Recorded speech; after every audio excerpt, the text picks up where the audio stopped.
Luke Crouch, Hansen Yuncken, and we've won the $100 million landmark project. And Scott Bromfield for Hansen Yuncken.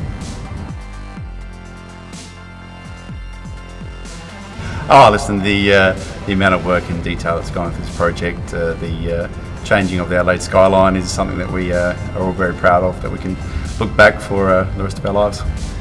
Incredibly special to put up such an iconic building that's going to be there for generations, and adding to that whole riverbank precinct. It's amazing. That one project, you can look back and, as I said, always in the skyline, you can walk past and show your family that you were a part of that project.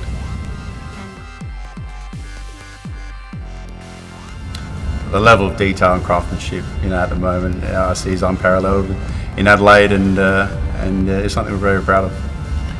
It's not very often you get an opportunity to build a building to such a high standard, and the detailing and the finish that was in that building, along with that wonderful golden facade, is just amazing.